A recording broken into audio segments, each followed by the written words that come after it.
जब भी बात होती है कि भारत की बात होती है, तो उसमें जो एक सबसे बड़ा इंटीग्रल पार्ट है वो है हमारी ट्राइबल कम्युनिटीज़। जो बोलते हैं कि अखंडता में जो एकता की बात है, मतलब जो यूनिटी अमंग डाइवर्सिटी है, तो ये जो डाइवर्सिटी शब्द है उसके लिए अगर सबसे एप्ट कोई कम्युनिटी है तो वो ट्राइबल कम्युनिटी है। आपके काराकोरम से लेके कन्याकुमारी तक, और मैं कहूँ कि अरुणाचल से लेके गुजरात तक, पूरे उत्तर दक्षिण पूर्व पश्चिम के प्रत्येक जो कोने हैं, प्रत्येक जो क्षेत्र हैं, उसमें हम विभिन्न तरह के जनजाति निवास करते हैं। और एक हमारा एक विशिष्ट हमारी संस्कृति और हमारी पहचान है, और एक हमारा एक विशिष्ट इतिहास रहा है। तो ये जो भारत का जो आइडिया है, आइडिया ऑफ जो इंडिया है, उसमें ट्राइबल कम्युनिटी की आइडेंटिटी एक बहुत बड़ा पार्ट है। और इसकी जो चुनौतियां हैं वो भी एक बहुत बड़ा एक कारण रहा है पॉलिसी मेकर्स के लिए। तो हम उन विषयों पर बात करेंगे। मैं आज अपना जो उद्बोधन है उसको मैं 5 पार्ट में डिवाइड करना चाहता हूं। सबसे पहला तो जो पार्ट है वो है कि हमें, जो हमारे बाबा साहब अम्बेडकर और जो हमारे संविधान निर्माता थे, उन्होंने हमें कौन कौन से कॉन्स्टिट्यूशनल राइट्स दिए हैं। बहुत संक्षिप्त में हम इस बात पे चर्चा करेंगे कि बाबा साहब अम्बेडकर और जो हमारे संविधान निर्माता थे, उन्होंने हमारे भविष्य को देखते हुए और हमारे जो ऐतिहासिक, जो हम बोल सकते हैं कि गलतियां हुई हैं, उनको सुधारने के लिए बाबा साहब अम्बेडकर ने संविधान में हमें किन तरह के राइट्स दिए हैं, पहली बात पर उस पर थोड़ी चर्चा करेंगे। दूसरी बात करेंगे जो Tata institute of social sciences है, या कि जो बहुत सारी संस्थाएं हैं, उन्होंने कुछ जो हमारा जो ट्राइबल समाज है उसकी एक बहुत सारी एक जो बेसिक प्रॉब्लम्स है उनको आउटलाइन किया है। तो उन प्रॉब्लम्स के बारे में बात करेंगे।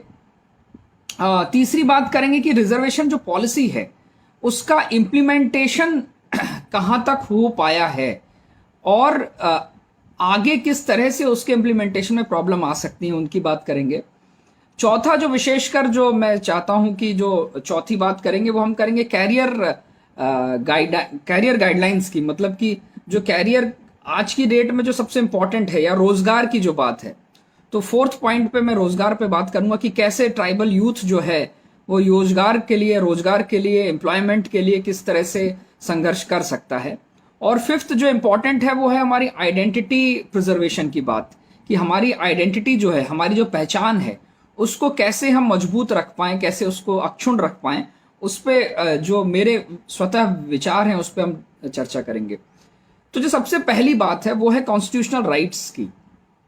तो देखें कि जो कॉन्स्टिट्यूशन है वो अपने आप में एक यूं कहें कि एक बाइंडिंग प्रिंसिपल है, या यूं कहें कि एक गाइडिंग लाइट्स है policy makers of Indian government के लिए। जो भारत की सरकार है उसके लिए, पॉलिसी मेकर्स के लिए गाइडिंग प्रिंसिपल है। तो जो कॉन्स्टिट्यूशन है वो 2 तरह के राइट्स ट्राइबल कम्युनिटीज को देता है, और उन राइट्स में जो सबसे पहले राइट्स हैं वो कुछ फंडामेंटल्स राइट्स हैं, जैसे कि हम बोल सकते हैं आर्टिकल 14 है, आर्टिकल 15 है और आर्टिकल 16 है। तो ये जो फंडामेंटल राइट्स हैं वो सभी को मिले हुए हैं, लेकिन इन फंडामेंटल्स राइट्स के अंदर विशेषकर ट्राइबल कम्युनिटीज को कुछ और राइट्स दिए गए हैं। तो ये राइट्स बाबा साहब अम्बेडकर ने इसलिए दिए थे कि वैसे तो देखा जाए इसको हम बोल सकते हैं, एक अलग तरह कॉन्सेप्ट है, उसको बोलते हैं पॉजिटिव अफर्मेटिव एक्शन का कॉन्सेप्ट है। मतलब वैसे तो सभी लोग समान हैं भारत के उसमें, लेकिन ट्राइबल कम्युनिटीज को कुछ विशेष अधिकार दिए गए हैं। तो जो विशेष अधिकार हैं वो शिक्षा में है और नौकरी में है, इन सबके लिए विशेष अधिकार दिए गए हैं। तो 14 आर्टिकल 14 है, इसके डिटेल में नहीं जाएंगे।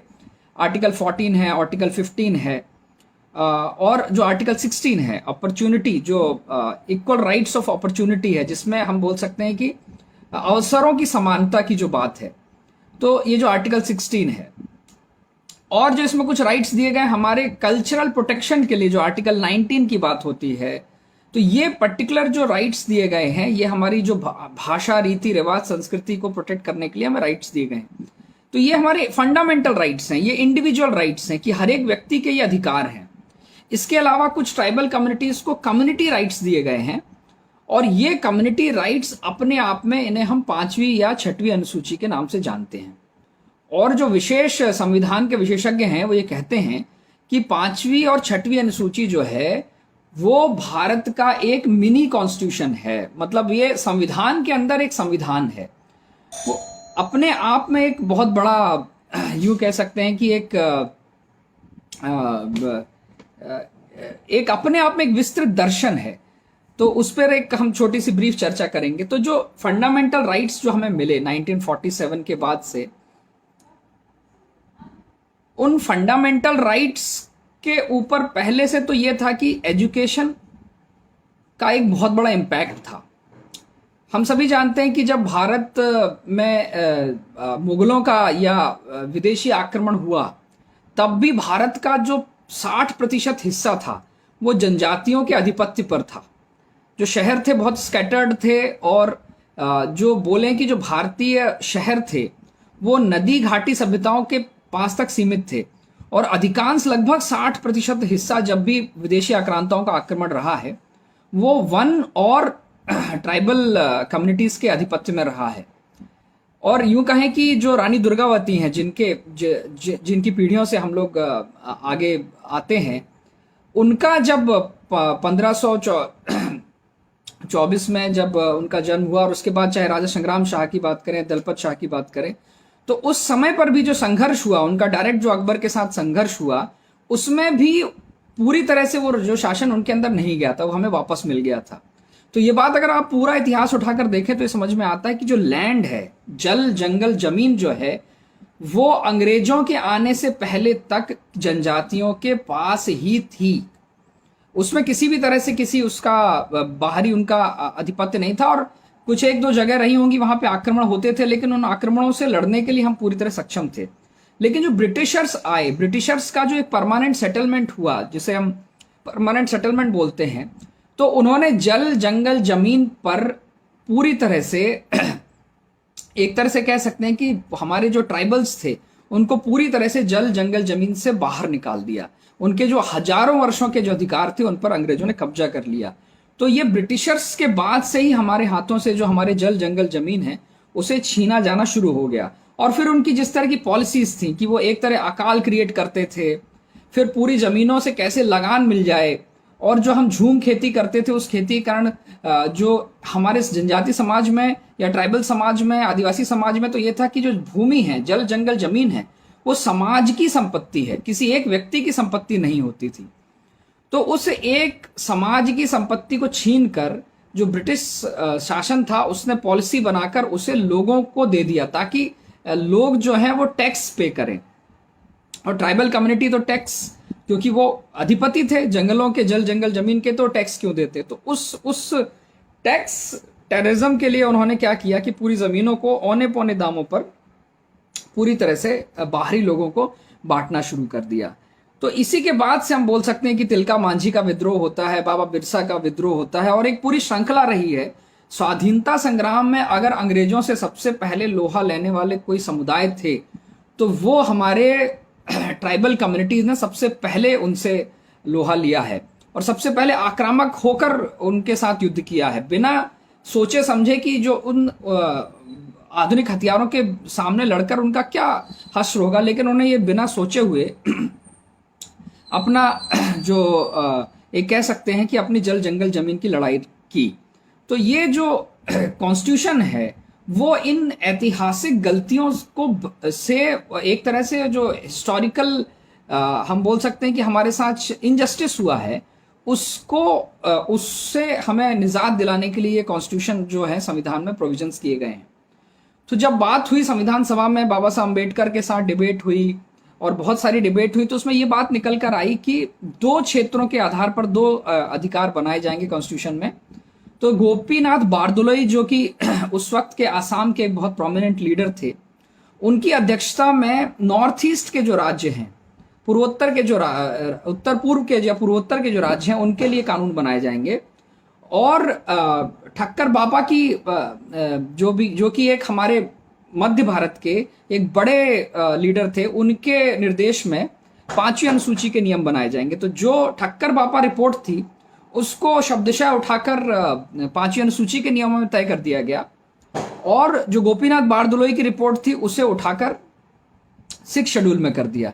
अगर आप 5th शेड्यूल और 6th शेड्यूल को अगर आप देखें तो 6th शेड्यूल में ज्यादा अधिक अधिकार दिए गए हैं। मतलब 3 स्तरीय जो थ्री लेयर राइट्स जो हैं 6th शेड्यूल में दिए गए हैं, और उनका कह सकते हैं कि जो वहां पे एजुकेशन स्टैंडर्ड था उसके कारण उनकी अवेयरनेस और उसके प्रति जो जागरूकता थी वह ज्यादा थी, इसलिए वो उन अधिकारों का उपयोग कर पाए।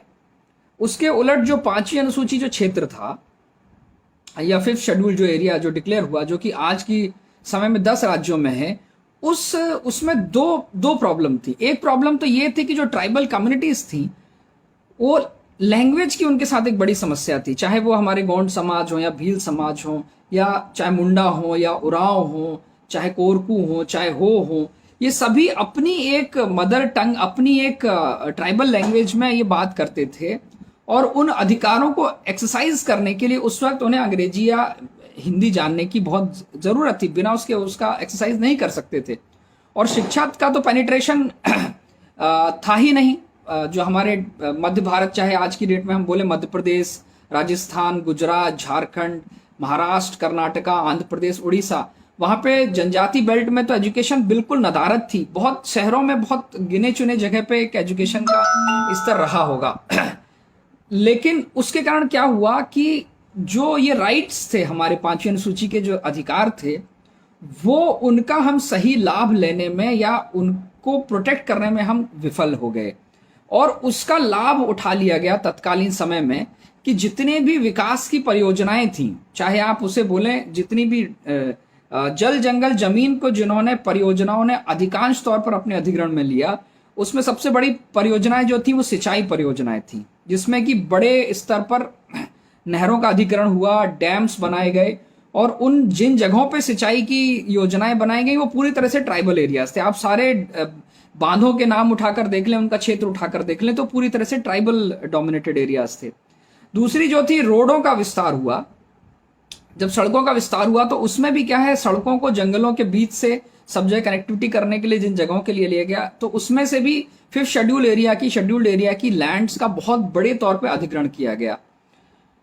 तीसरी बात कहें तो जो PSUs बनाए गए, जो बड़ी बड़ी इंडस्ट्रीज खड़ी की गई जो है, चाहे आप भिलाई स्टील प्लांट की बात करें, चाहे कोरापुट हो, चाहे NMDC हो, चाहे SECL हो, कोल इंडिया लिमिटेड हो, ये जो सारी चीजें थी ये पूरी तरह से ट्राइबल डोमिनेटेड एरियाज में ही थी, और इन्हीं 5th शेड्यूल एरिया में ही अधिग्रहण किया गया। एक और जगह जो प्रॉब्लम हुई, जो कि हम कह सकते हैं कि पहले 1947 में जो वेस्ट पाकिस्तान से कुछ लोगों को लाकर बसाया गया शहरों में, वहां तक तो ठीक था, लेकिन जो 1971 में जो ईस्ट पाकिस्तान से जो लोग आए, रिफ्यूजीज आए, उनको भी ट्राइबल एरियाज में, जैसे कि छत्तीसगढ़ का जो माना है, ऐसे बहुत सारी जगह हैं, वहां पर लाके उनको against the will of tribals वहां पे जाके बसा दिया गया। तो ऑब्वियसली जो माइग्रेटर होता है, जो व्यक्ति बाहर से आता है, वो ट्राइबल कम्युनिटीज की अपेक्षा में ज्यादा अधिक पढ़ा लिखा होता है, ज्यादा एम्प्लॉयबिलिटी होती है उसकी, तो उसने वहां पर जाके शोषण एक तरह से शुरू कर दिया। तो ये जो लैंड एलिनिएशन था, ये लैंड एलिनिएशन मतलब जो भूमि का जो हस्तांतरण था, कि विकास परियोजनाओं के लिए शुरुआत के जो 30 वर्ष थे, 40 वर्ष थे, उनमें बुरी तरह से, एक तरह से बहुत बुरी तरह से इसका जनजातीय समाज के ऊपर फर्क पड़ा, कि बहुत बड़ी संख्या में जो ट्राइबल लैंड था, 5th शेड्यूल्ड एरिया का जो लैंड था, वो लैंड एलिनेट होकर डेवलपमेंट प्रोजेक्ट्स के लिए चला गया। उसके एवज में जो मुआवजा दिया गया, उस मुआवजे में शुरुआती तौर पर चूंकि एजुकेशन का अभाव था, इसलिए एक बहुत बड़ा करप्शन का एंगल इन्वॉल्व था। यूं कहते हैं कि अंगूठे लगा कर मुआवजे दे दिए गए, जहां पे हजारों रुपए जो मुआवजे के तौर पे मिलने चाहिए थे, वहां पर बीच के बिचौलियों ने वो पैसा जो है मुआवजे का, वो अपने उसमें मिसयूज कर लिया। तो ये एक कारण रहा है।